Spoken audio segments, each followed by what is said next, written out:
তুমি কবি নজরুলের বিদ্রোহী কবিতা উন্নত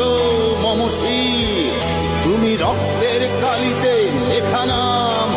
সাত শ্রেষ্ঠ বীর। তুমি সুরের পাখি আব্বাসে দরদ ভরা সেই গান, তুমি আব্দুল আলিমের সর্বনাশা